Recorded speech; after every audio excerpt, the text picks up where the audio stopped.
we've been talking with Florida Congressman Matt Gaetz, who's fired up and ready for the Republican Party to make the most of the new majority in the House. Congressman, thanks for staying with us, although you really didn't have a choice. We were going to keep you here for the second segment, one way or the other.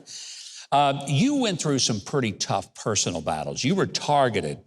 So many rumors and crazy stuff. And then all of a sudden, it just sort of fizzled out. It just went away.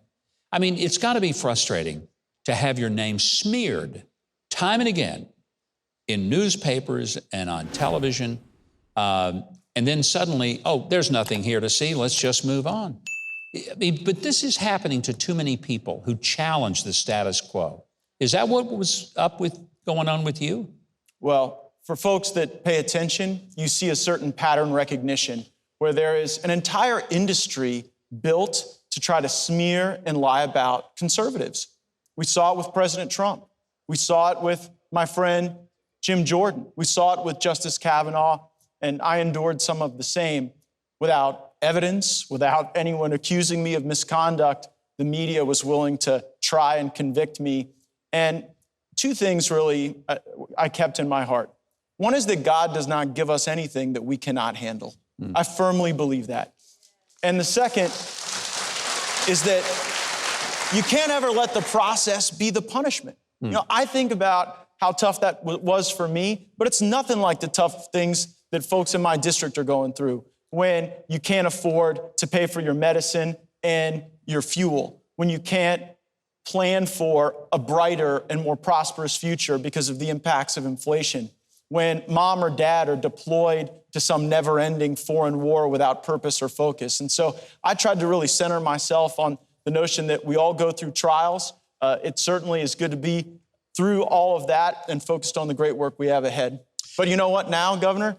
I think that maybe the hunter is going to become the hunted, because now the FBI has to show up and answer our questions. The folks at the DOJ who are using political bias as a substitute for following the facts and the law won't just have to answer my questions for 5 minutes, like when we were in the minority. They'll have to answer my questions hour after hour, and I can't wait. And I can't either, because one of the things I've admired most about you is that you're absolutely unafraid, and you want to hold people accountable. And you are one of the, and I'm not just saying this because you're here, one of the most articulate members in Congress from either party.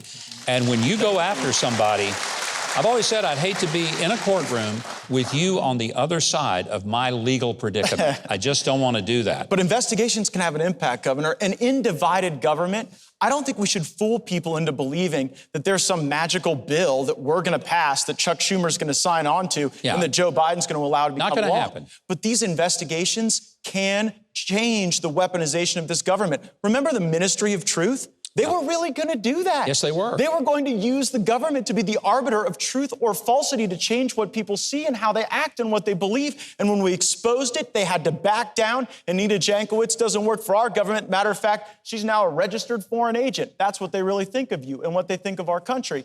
And so if we expose what's going on the border, if we expose how political the FBI and Department of Justice have become, if we expose how compromised the Biden family is, we can connect the pain that people are feeling right now to the bad decisions. And I think that's got a better chance to force change than to try to go hold hands in the warm spring rain with Chuck Schumer and Joe Biden. Yeah, I totally agree with that.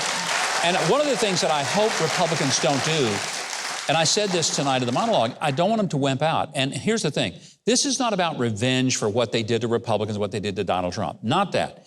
It is about accountability. If people have done things that are in violation of the law, and more specifically, violation of the constitutional principle of separation of powers and of justice that is equal for all, then there has to be accountability for that, because if there isn't, we've lost our country. Without a doubt. Well, take just, for example, this information from Hunter Biden's laptop, and you look at the way that big government, big media, and big tech all circled the wagons to really perpetrate a fraud on the American people. And now we have whistleblowers that are coming forward to say that when they brought credible evidence of violations of law, they were just told by higher-ups that all had to be classified as Russian disinformation. You represent the district in Congress that has more military members, both active and retired, than any one of the 435 districts in the entire country. First District of Florida is a military district. What is it that these military heroes of ours, the active duty and the retired, thank God for every one of them, what is it that they tell you that they just want most from their own government? You know, it used to be a new air tower or a longer runway, maybe a new weapon system. But right now, our patriots, the people that wear the uniform, the top of the top, the best of the best, they feel like they are being persecuted through this woke agenda where they're trying to tell people they're naturally oppressors or oppressed because of their race. And like, why is it that it's easier to get drag queen story hour on a military base than a Bible, than the teachings that our country is founded on?